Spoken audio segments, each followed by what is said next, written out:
Pastor Mark Finley responde à pergunta: em quem se pode confiar? No episódio de hoje, os videntes contra o profeta. Não faz muitos anos eu estava em frente ao caixa de um mercadinho próximo à minha casa.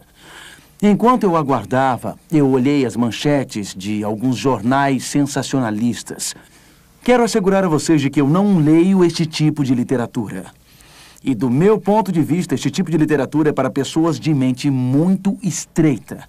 Para se acreditar neste tipo de sensacionalismo, tem que se ter uma mente muito estreita. Então, quando eu estava parado em frente ao caixa, eu olhei para este jornal sensacionalista e eu olhei muitas vezes. Eu olhei 2 vezes, depois eu olhei 3 vezes. Então eu parei, olhei de novo e eu o comprei. Porém, eu quero assegurar a vocês de que o motivo que me fez comprar o jornal foi por causa da manchete que dizia assim: predições bíblicas para 1996. E eu queria descobrir o que estes jornais falavam sobre as predições bíblicas para 96. Portanto, se você está interessado nas predições bíblicas para 96, aqui estão elas. Número 1. Fevereiro de 1996. Me desculpem, já passamos desta data, mas de qualquer forma, milhares e milhares de pessoas seriam convertidas ao cristianismo. Eles perderam esta e não foi a única. Em julho, uma imagem de Jesus mais alta do que o Corcovado apareceria sobre a capital dos Estados Unidos e milhões se converteriam. Na primavera de 1996 estaria prevista uma grande seca e milhões de pessoas morreriam de fome por todo o país. Em julho e agosto, os 4 cavaleiros seriam vistos nos céus de Montreal, isso em 96, e depois sobre Copenhague. Então, em setembro, um dos maiores eventos de todos, um evangelista estaria pregando. As câmeras estariam gravando em vídeo. E isto é verdade, isto era o que aquele jornal estava dizendo. Este pregador seria levado para o céu. E eu estava louvando ao Senhor, pois talvez fosse eu, talvez numa de nossas conferências. Porém, eles disseram que seria em setembro. Então, eles perderam nossa gravação aqui e com certeza não seria eu. Quando eu li isto, eu pensei, estas são as supostas predições bíblicas para 1996? E fiquei procurando quantos textos bíblicos o artigo tinha. Li todo ele. E não havia nenhum texto bíblico. Então eu disse para mim mesmo, por que os diretores destes jornais sensacionalistas, por que os editores destes jornais sensacionalistas publicariam um artigo e transformariam este artigo na principal manchete de seu jornal, Predições Bíblicas para 96? Por que fariam isto? Fariam isto por serem estudantes de profecias bíblicas? Seria esse o motivo? Ou fariam isto porque teriam o desejo sincero de ensinar as pessoas sobre a Bíblia? Você acha que é isto? Por que você acha que eles fariam isto? Eles são motivados por um profeta, Margem. E eles sabem que precisam vender jornais. Agora, isto me leva a pensar numa coisa. Se eles são motivados pelo profeta Margem, cujo lema é dinheiro, eles sabem que uma manchete com as profecias bíblicas para 96 vende. O que eles sabem? Eles sabem que ao redor do mundo, homens e mulheres estão com a febre do milênio. E estão olhando para o ano 2000. E se eles publicam que alguma coisa maravilhosa e decisiva está para acontecer, eles reconhecem que ganham vantagem com estas pessoas que olham o conflito em nosso mundo e a instabilidade do mundo e imaginam o que o futuro trará. Isto me leva a uma pergunta. Nisto tudo há a palavra do Senhor? Existe alguma coisa que Deus tenha a nos dizer ao nos aproximarmos do fim dos tempos? O futuro é obscuro. O futuro é nublado. O futuro é incerto. O futuro está nebuloso. O futuro está escuro. O futuro é uma incógnita. O que o futuro nos reserva? Pegue a sua Bíblia, por favor, e abra em Daniel, no 2º capítulo. Porque aqui, nas antigas profecias de Daniel, Deus revela para nós um sonho no quarto de um antigo rei e prediz o futuro 2.500 anos antes.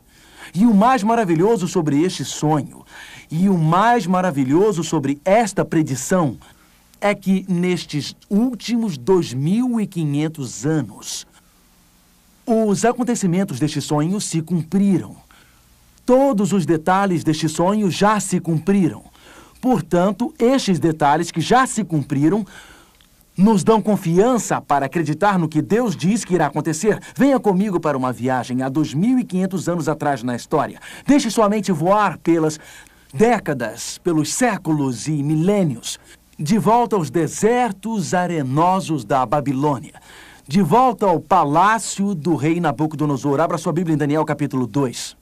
No segundo ano do reinado de Nabucodonosor, Nabucodonosor teve um sonho. O seu espírito se perturbou e passou-lhe o sono. E então o rei mandou chamar os magos, os astrólogos, os encantadores e os caldeus para que declarassem ao rei qual tinha sido o seu sonho. O rei foi dormir uma noite. E enquanto ele dormia no seu palácio, com seu pijama real, entre seus lençóis de seda, começou a se mexer e não conseguia dormir. Acordou no dia seguinte e disse: eu tive um sonho, mas eu não tenho certeza do que eu sonhei. Você já teve um sonho e acordou no dia seguinte e não se lembrou do que sonhou? Já teve esta experiência?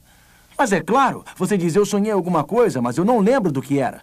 Algumas pessoas dizem que se você comer pizza às 10 da noite ou às 10:30 da noite ou comer um grande prato de espaguete, o sangue desce para o estômago para ajudar a fazer a digestão e aí você sonha. Eu posso assegurar que o rei Nabucodonosor não estava comendo macarrão e muito menos comida baiana. Eu posso assegurar que o sonho que o rei teve não foi por nenhum fenômeno físico que aconteceu, mas o Deus do céu deu ao rei este sonho. E as escrituras dizem que o rei chamou os mágicos, os astrólogos, os seus encantadores e os caldeus. Agora, quem eram estas pessoas que o rei chamou? Bem, eram os mágicos. Eram os homens de confiança do rei. Eles derramavam óleo na água. Viam as mudanças e tentavam prever o futuro. Alguns mágicos também eram leitores de mãos, olhando para as linhas das mãos. Os mágicos tinham muitas cartas que eles jogavam, mas uma das principais coisas que eles faziam era pegar uma vaca, os mágicos babilônicos, e a cortavam ao meio e, olhando o fígado da vaca, tentavam prever o futuro. Os astrólogos olhavam para as estrelas do céu. Existe uma diferença entre astronomia e astrologia. A astronomia é uma ciência que estuda os movimentos dos sistemas planetários no céu, mas a astrologia é uma subciência que olha para as várias constelações. E talvez você saiba que 3.000 jornais nos Estados Unidos têm colunas sobre astrologia. E muitas pessoas orientam toda a sua vida, toda manhã ao acordar, pelo horóscopo. Há algum tempo eu recebi uma propaganda de um cartão de crédito. Você já recebeu algo assim, não é verdade? Eu ia dizer lixo postal, mas talvez o melhor seja correspondência não solicitada. Eu recebi esta correspondência com uma propaganda de um cartão de crédito que dizia que ao pedir este cartão você receberia uma assinatura grátis de um horóscopo. Eu joguei aquilo fora o mais rápido possível, não queria nem estar perto daquele cartão. Os astrólogos, tentando guiar a vida pelo movimento das estrelas nos céus. Os videntes usam os fenômenos psíquicos, as ondas cerebrais, a telepatia mental, com o intuito de predizer o futuro. Você deve estar se perguntando quem são estes caldeus do capítulo 2. Os caldeus eram a elite educada, os mestres. Então o rei Nabucodonosor entrou em contato com todos aqueles que pensavam que sabiam alguma coisa. Todos os maiores sábios do mundo, e disse: mágicos, joguem o óleo sobre a água para me dizer o futuro. Astrólogos, olhem para o céu e digam-me o que eu sonhei ontem à noite e o que quer dizer. Videntes, usem seu poder mental, Usem seus encantamentos sobre o que eu sonhei ontem à noite e o que significa. E mestres, homens sábios, homens educados, digam o que eu sonhei ontem à noite e o que significa. Eles sentaram em torno do rei e disseram, tudo bem, não há problema nenhum. Podemos dizer ao Senhor o significado do seu sonho, só nos conte o que sonhou e nós diremos o que significa. Sabiam que qualquer sonho que vocês tenham, eu posso dizer o que significa? Estão olhando para mim de um modo estranho? Eu posso estar certo ou errado, mas digo o significado. Não significa que convencerei vocês, mas posso dar a minha interpretação. O rei sabia disto. Portanto, ele disse, desculpem, mas eu não consigo lembrar do que eu sonhei. Eu sou mais esperto do que vocês. Se vocês não podem me contar o que aconteceu no meu quarto há 24 horas, como poderão me falar sobre 2.500 anos à frente? Isso não é lógico?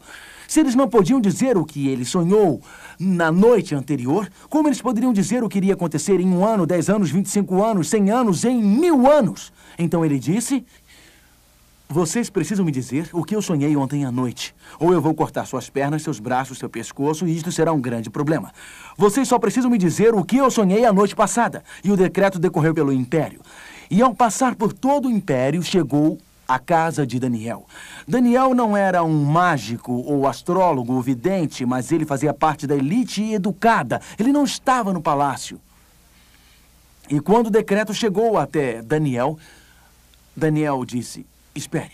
Daniel capítulo 2. Olhem com muita atenção para o verso 15. Aqui nós temos um problema insolúvel. Aqui está um grande mistério, aparentemente sem nenhuma solução. Aqui está a perplexidade diante do não revelado. Aqui está a crise pela qual a vida de Daniel corria perigo. Daniel 2, verso 15. Disse a Arioque, encarregado do rei, por que é tão severo o mandado do rei? Então Arioque explicou o caso a Daniel. Foi Daniel ter com o rei e lhe pediu que designasse o tempo, e ele revelaria ao rei a interpretação. Então Daniel foi para casa e fez saber o caso a Ananias, Misael e Azarias, seus companheiros, para que pedissem misericórdia ao Deus do céu sobre este mistério. Verso 19. Então foi revelado o mistério a Daniel numa visão de noite. Daniel bendisse o Deus do céu. Daniel não sabia qual era a solução para o problema, mas ele conhecia alguém que sabia a solução. Daniel não sabia a resposta para a pergunta, mas ele conhecia alguém que sabia a resposta. Daniel não sabia o que fazer, mas ele sabia como fazer. Daniel achou um lugar sagrado de oração onde os mistérios eram revelados para ele pessoalmente. E nas crises, no final dos tempos, haverá muitos problemas que nós nunca conseguiremos resolver, senão pela oração. Os problemas que enfrentaremos com o casamento, em casa, com as nossas crianças, os problemas financeiros, problemas de saúde. Notem que no mundo de hoje, quase sempre existe alguém que resolve problemas. Qualquer doença que você tenha, sempre existe um especialista. Especialista em olhos, em nariz, especialista em dentes, especialista em costas, especialista em joelho, especialista em dedo mindinho, especialista em dedo polegar, especialista em narina esquerda, em narina direita. Você tem especialista até para a sua orelha esquerda. Por favor, não me entendam mal. Eu louvo a Deus pela ciência médica e pelos especialistas. Não é esta a questão. A questão é que para qualquer problema que você tenha, pode-se achar alguém que oferece a solução. Se você tem problemas financeiros, existe todo tipo de agências financeiras e vários bancos que ajudam a resolver o seu problema. O que eu estou dizendo não é verdade? Se você tem problema com o seu carro, existem especialistas que podem resolver o seu problema. E se você tem problema com o casamento, você tem conselheiros nos muitos jornais. Eu não estou sugerindo de modo nenhum. Tudo o que eu quero dizer é que quando chegarmos à crise no final dos tempos, não haverá nenhum ser humano que poderá resolver este tipo de problema. Ninguém! A única solução para os problemas é fazer como Daniel, de joelhos, procurando a Deus. A única solução era a solução divina. E quando você chegar ao fim da jornada, quando você chegar ao final da sua vida, depois de tentar todas as soluções humanas, e você estiver frustrado e exausto, não existirá outro caminho a seguir. Só existirá um caminho a seguir. Pois Daniel achou a resposta no lugar sagrado de oração. Com Cristo você pode achar a solução. E Deus revelou aquele sonho a Daniel. E Daniel conhecia o sonho antes do rei, dos mágicos, dos astrólogos, dos videntes, da elite educada que não pôde interpretá-lo. Daniel sabia antes do rei. E ele disse em Daniel capítulo 2, verso 28. Daniel capítulo 2, verso 28. Mas há um Deus nos céus. Não é pode haver um Deus nos céus. Não é talvez haja um Deus nos céus. Não é porventura há um Deus nos céus. Não é eu acho que há um Deus nos céus. Existe um Deus nos céus. Eu gosto desse texto, você não? Eu gosto da segurança deste texto. Existe um Deus nos céus que revela segredos. Alguns segredos da sua vida. Alguns mistérios em sua vida. A respeito de seu futuro. Do futuro dos seus filhos, a respeito do seu dinheiro, a respeito das suas dívidas. Existe um Deus nos céus que revela os segredos e ele fez isso há 2.500 anos e ele faz isto hoje. Existe um Deus nos céus que revela segredos e fez saber ao rei Nabucodonosor o que há de ser no fim dos dias. O teu sonho e as visões da tua cabeça são estas. Note o que ele disse. Ele disse, Nabucodonosor, o sonho é para o fim dos dias. Então, onde quer que este sonho comece, ele termina no fim. Onde quer que comece, termina no fim. Este é um sonho que o leva para o final dos tempos. É um sonho que o leva para os últimos dias. É um sonho que o leva para os dias finais da história deste mundo. A Bíblia diz, Nabucodonosor estará nos últimos dias. Então, Daniel continuou a explicação. Estando tu, ó rei, no teu leito, seguiram-te pensamentos a respeito do que há de ser depois disto. Aquele, pois, que revela os mistérios, te revelou o que há de ser. Daniel 2:29. Tu, ó rei, estavas vendo, e eis que uma grande estátua. Esta estátua, esta que era imensa, era de extraordinário esplendor. A cabeça era de fino ouro. O peito e os braços de prata, o ventre e os quadris de bronze, as pernas de ferro, os pés em parte de ferro, em parte de barro. Vejam aqui, notem os versos 34 e 35. Quando estavas olhando, uma pedra foi cortada sem auxílio de mãos. Feriu a estátua nos pés de ferro e de barro, e depois os esmiuçou. Então foi juntamente esmiuçado o ferro, o barro e o bronze, a prata e o ouro, os quais se fizeram como a palha das eiras no estio. E o vento os levou. Se você fosse Nabucodonosor, não estaria assustado? Daniel, foi exatamente isso que eu vi em meu quarto. Uma imagem com uma cabeça de ouro, com o peito e braços de prata, com os quadris de bronze, com as pernas de ferro e os pés de ferro e barro. Então eu vi uma pedra, não cortada por mão, vindo e destruindo a imagem pelos pés, transformando tudo em pó. E esta pedra se transformou em uma montanha que encheu toda a terra. Agora, se você fosse Nabucodonosor e Daniel tivesse acabado de contar o seu sonho, o que você diria a Daniel? O que você diria a ele? Diria, Daniel, este foi o meu sonho, mas a próxima coisa que eu quero saber é o que isto é o que quer? O que significa? Por acaso alguém já disse a você, levante a sua mão, se achar que as profecias bíblicas são uma questão de interpretação pessoal. Quantos de vocês já ouviram isto? Qualquer um pode supor qualquer coisa sobre profecias. Mas espere um minuto, nós acabamos de ver uma profecia sobre uma imagem com 4 metais, ouro, prata, bronze e ferro. Como vamos entender esta profecia? Talvez o que devemos fazer é pegar alguns pedaços de papel e passá-los para todos. E vamos supor que você nunca ouviu esta profecia antes. E eu vou passar estes pedaços de papel e todos vão tentar adivinhar o que significa. Vamos dizer, bem, ouro significa isto, uma nação muito rica, isto representa... Vamos passar os pedaços de papel para escreverem nele o significado. E eu fecho os meus olhos e tiro um e isto vai ser o que significa. Vamos concordar com isto democraticamente, não é? Você acha que este é o modo de interpretar uma profecia, deixar que todos interpretem do modo que parecer melhor? Quem deu esta profecia para o rei Nabucodonosor? Existe um Deus onde? Nos céus, que faz o quê? Revela segredos. Então foi Deus quem deu esta profecia. Não faz sentido dizer que foi Deus quem deu a profecia para Nabucodonosor? Que Deus deu a profecia para ser interpretada? Isto Não faz sentido para vocês? Isso não é lógico? Se Deus deu a Nabucodonosor o sonho que se refere aos últimos dias, a interpretação que Daniel deu a Nabucodonosor seria a que Deus deu a Daniel. Na verdade, lendo no livro de Daniel, capítulo 2, verso 36, Daniel 2, verso 36, Daniel 2, verso 36. Esta é a interpretação. E qual é a próxima palavra? Qual é? Esta mesmo, eu ouvi alguém dizer. Nós.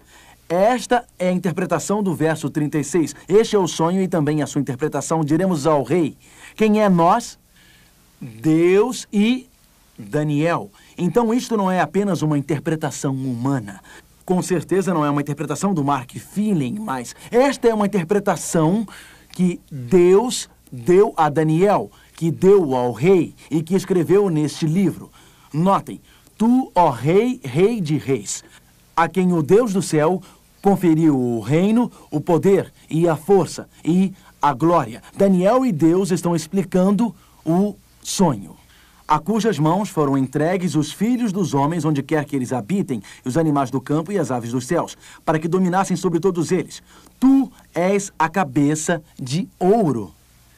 Então Daniel olha para Nabucodonosor e diz para Nabucodonosor, você, ó rei, é esta cabeça de ouro. Quem então representa a cabeça de ouro? Nabucodonosor ou o reino de Nabucodonosor? Devemos interpretar isto particularmente? Não, porque aqui na Bíblia diz, você, Nabucodonosor, é esta cabeça de ouro. Então Nabucodonosor, ou o reino dele, a Babilônia, representa a cabeça de ouro. O que o segundo metal representa, verso 39, depois de ti se levantará outro reino, inferior ao teu, como prata vale menos do que o ouro. Então o segundo reino se levantaria. Este texto não dá nomes, mas depois em Daniel é citado e nós veremos. E um terceiro reino de bronze. E então um quarto reino tão forte quanto o ferro, verso 40.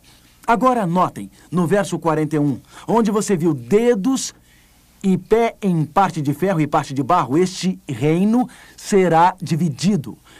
E então nós temos 4 metais. Quais são eles, por favor? 4 metais? Ouro, prata, bronze, ferro e os dedos, sabe de quê? Barro e ferro. O primeiro metal, o segundo metal, o terceiro metal e o quarto metal, todos representam, de acordo com a Bíblia, um reino. A Bíblia diz que existe um primeiro reino, que é o reino de Nabucodonosor, chamado como Babilônia. Então, se você olha para os metais, estes metais desta imagem estão em ordem decrescente de valor. Os 4 metais representam os 4 grandes reinos. O primeiro, a cabeça de ouro, representa a nação da Babilônia. Eu imagino qual a nação que viria depois de Babilônia. Que nação viria depois de Babilônia?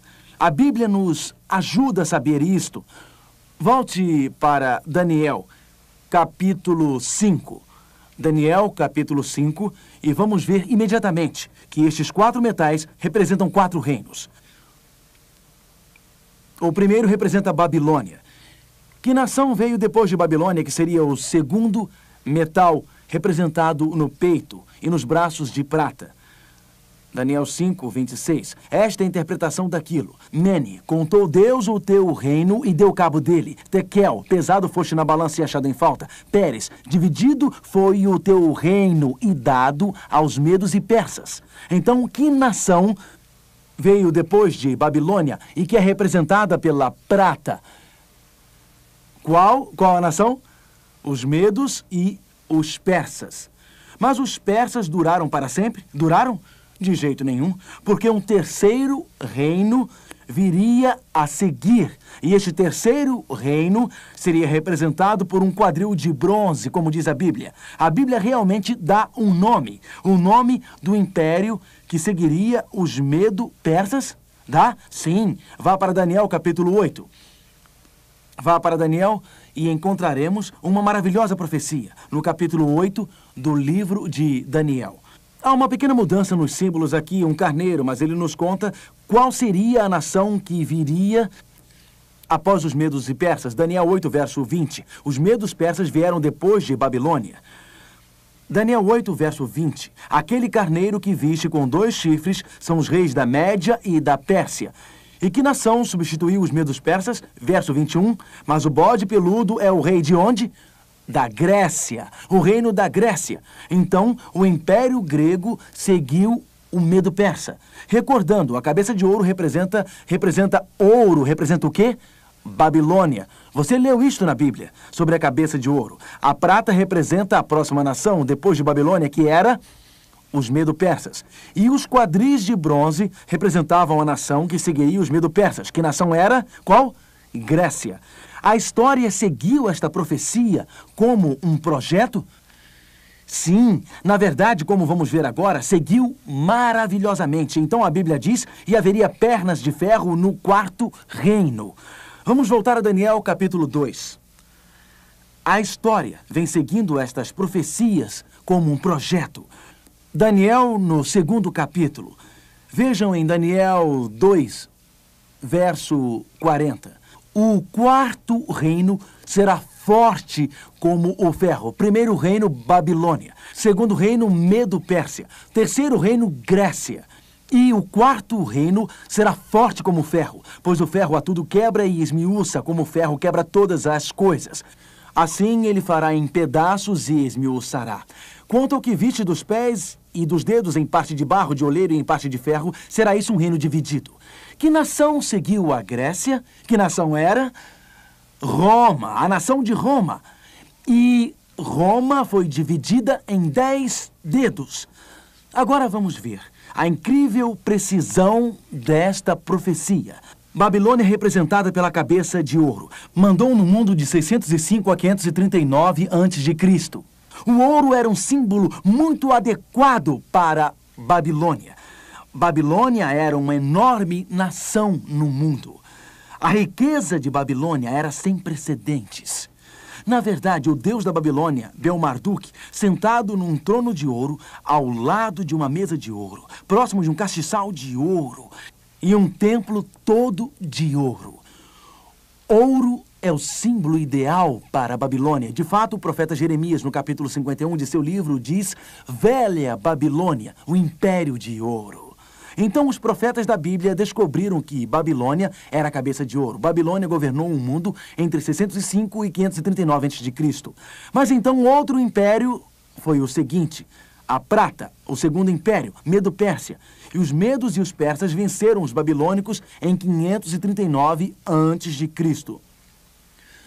Agora, a Babilônia era um império tão grande, tão fantástico, que tinha muros com cerca de 30 metros de altura.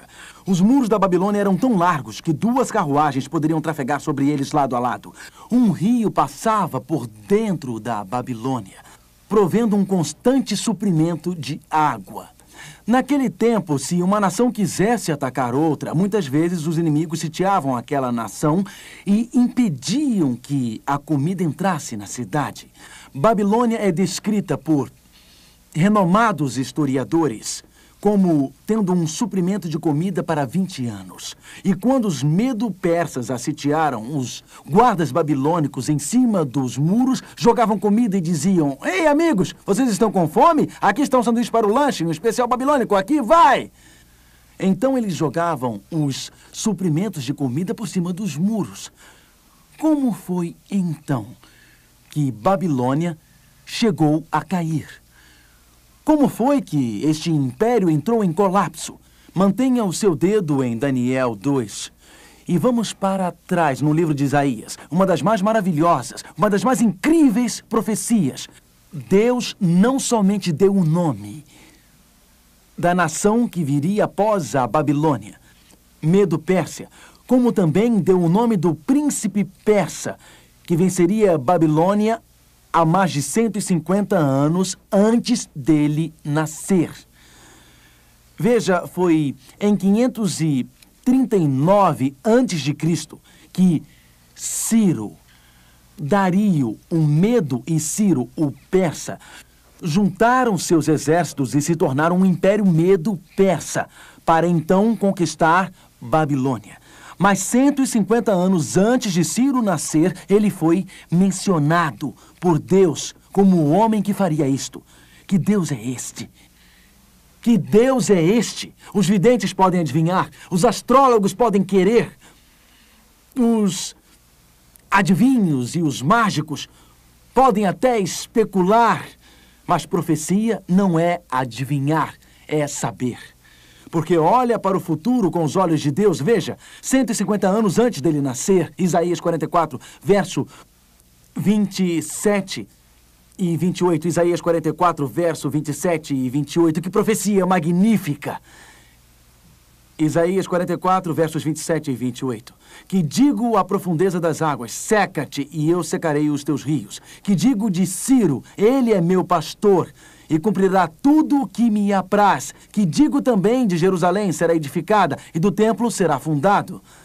Lembram-se que em 605, Nabucodonosor atacou Jerusalém, que foi destruída, e Daniel e seus amigos foram cativos. Mas este cativeiro teve um fim, e quando se aproxima este final, Deus disse em Isaías, 150 anos antes de Ciro ter nascido, você será meu pastor, liderará meu rebanho de Israel de volta a Jerusalém, e reconstruirá Jerusalém. Ele nem tinha nascido ainda, e Deus já mencionara o seu nome. Isaías 45, verso 1. Assim diz o Senhor ao seu ungido, a Ciro, a quem tomou pela mão direita para bater as nações ante a sua face e descingir os lombos dos reis, para abrir diante dele as portas que não se fecharão. Notem, um homem chamado Ciro, que era persa, ele secou o leito do rio, onde havia 2 portões para transpor. O que aconteceu? Os historiadores nos dizem, eu já estive no Grande Museu Britânico em Londres, eu vi o famoso cilindro de Ciro, eu vi com os meus olhos, levei os meus alunos até lá. E o cilindro de Ciro é um achado arqueológico com uma gravação na pedra, dizendo como os Medo-Persas venceram Babilônia. Ali diz o que Ciro fez. Um rio passava pelo centro da Babilônia. E ele cavou um grande reservatório, o rio acima. Desviou o rio para o reservatório e secou uma parte do rio. E marchou pelo rio seco sob os portões. Mas ainda tinha uns muros ao longo do rio seco. E qualquer um que passasse pelo primeiro muro tinha que enfrentar os demais muros. Mas os portões interiores foram deixados abertos porque os babilônios estavam bêbados, festejando naquela noite. Portanto, o rio estava seco. E os portões estavam abertos. Ciro foi mencionado 150 anos antes de nascer e os Medo-Persas conquistaram a Babilônia. A profecia não adivinha. A profecia sabe. A Babilônia segue-se. A Medo-Pérsia, exatamente como a Bíblia previu. A Bíblia diz, outra nação se levantaria, e assim aconteceu. Olhando para a nação grega, notamos que ela dominou o mundo de 331 a.C., até 168 a.C., Alexandre o Grande, aquele famoso líder grego que conquistou o mundo com a idade de 32 anos e depois morreu. Ele realmente morreu de forma estúpida, pensando que tinha conquistado o mundo. Jesus morreu na cruz com 33 anos, com pregos em suas mãos e uma coroa na cabeça. O sangue escorrendo por sua face, foi assim que ele morreu, conquistando o verdadeiro domínio do mundo. Jesus e Alexandre, um tinha todos os reinos deste mundo, porém morreu sem nada. O outro não tinha nada neste mundo, porém morreu tendo tudo. Qualquer pessoa que se vende para os Alexandres desta terra, os quais já oferecem o domínio do mundo, quando chega o fim da vida, alguém diz, em seu último suspiro, quando está morrendo, a terapia não funcionou, a quimioterapia não funcionou e você está deitado na cama. Seu último suspiro, quando um ataque cardíaco o leva, e está sendo levado para o túmulo. A única coisa que importa é ter conhecido Jesus. É ter um senso de que a sua vida é diferente com ele, é ter vida eterna. Alexandre não tinha isto, ele foi para o túmulo. Sem conhecer esta paz e este senso que só existe através de Cristo, os reinos deste mundo não podem oferecer isto a você, amigo. Mas a Grécia desapareceria. E um outro reino se levantaria, Roma, que dominou o mundo de 168 a.C. até 351 d.C. As pernas de ferro. Agora preste atenção. Ouro, prata, bronze e ferro estão em valor decrescente. O ouro é o mais valioso, a prata é a menos valiosa. O bronze é menos valioso, o ferro é menos valioso.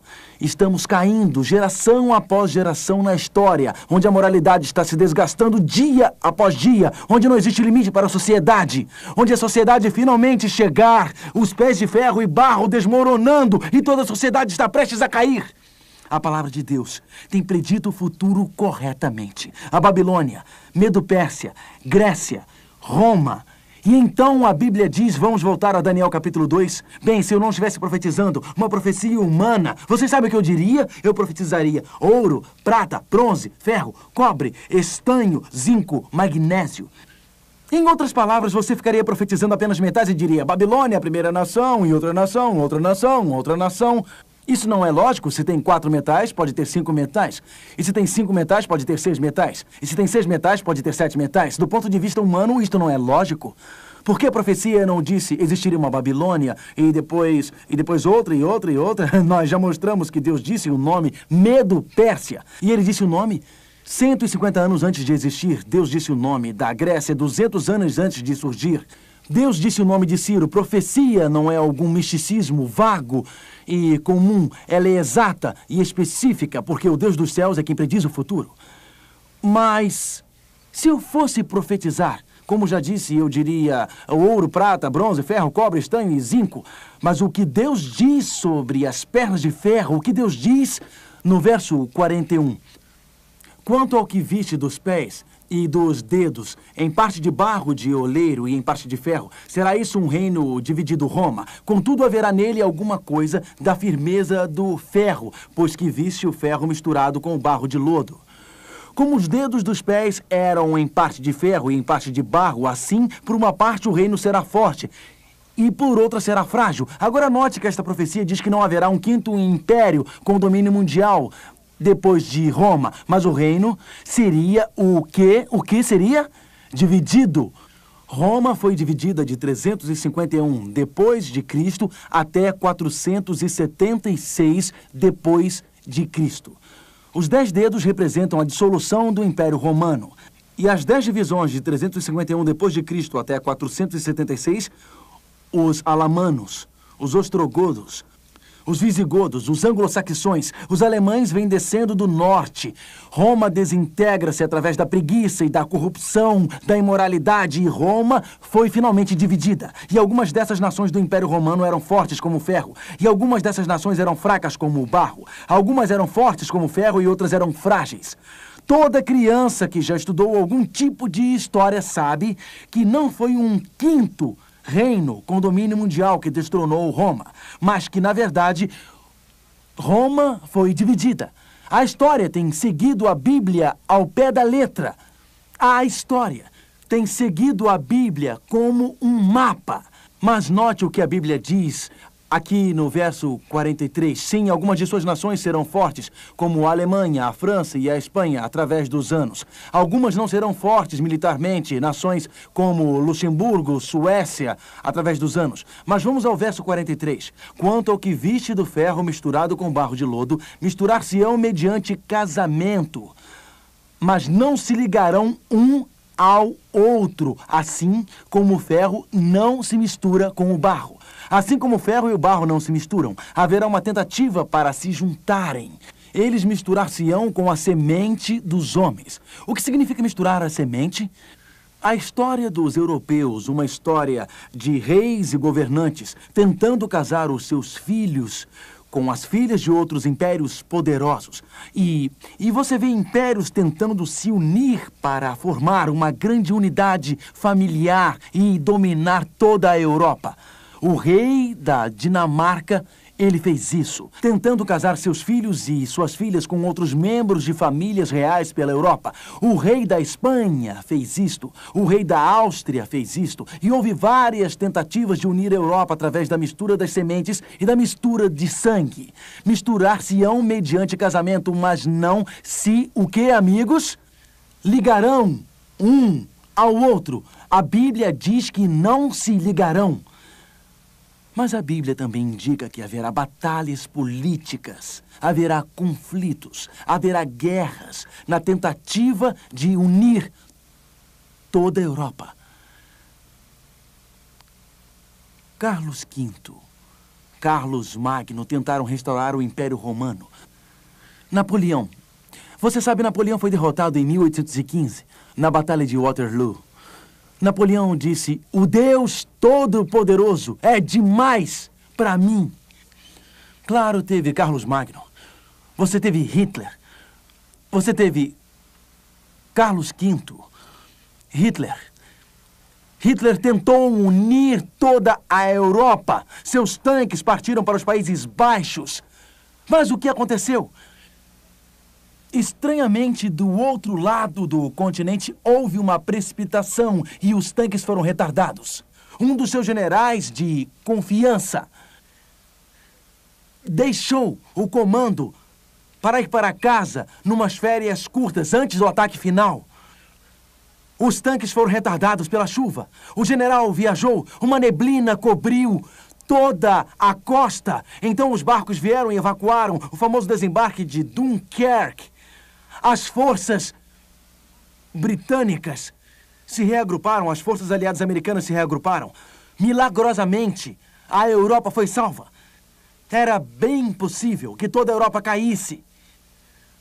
Mas o sonho de Daniel 2 diz que eles não se ligarão um ao outro. Estas palavras têm detido todos os que querem conquistar a Europa. Por um tempo parecia que o comunismo estava se espalhando além da fronteira da Rússia, até a Ucrânia, até a Hungria, Polônia, Iugoslávia, o lado oriental comunista. Mas ele foi detido. Por quê? Porque existe um sonho em Daniel capítulo 2. A história tem seguido ao pé da letra. A profecia não adivinha. Ela sabe. A profecia não deseja ou tem esperança. Ela é precisa. Porque Deus está guiando o destino das nações. Note o que a Bíblia diz no verso 43 e 44.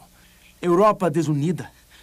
Quanto ao que viste do ferro, misturado com barro de lodo, misturar-se-ão mediante casamento, mas não se ligarão um ao outro, assim como o ferro não se mistura com o barro. Mas nos dias destes reis, o Deus do céu suscitará um reino que não será jamais destruído. Sim, a Bíblia profetizou que a Europa nunca mais seria uma nação unificada politicamente sob um único governante. E profetizou o dia quando eles tentariam unir a Europa economicamente, o dia em que eles tentariam unir a Europa politicamente, o dia em que eles tentariam unir a Europa religiosamente, o dia quando eles tentariam unir a Europa socialmente. Mas o Deus do céu suscitará um reino. Então Daniel olha para a imagem. Ele olha para a cabeça de ouro, ele olha para o peito e braços de prata, ele olha para os quadris de bronze, ele olha para as pernas de ferro, ele olha para os pés de ferro e pés de barro, e ele olha novamente para uma pedra misteriosa que foi cortada sem o auxílio de mãos. A pedra cortada sem o auxílio de mãos representa claramente o eterno, interminável reino de Jesus Cristo.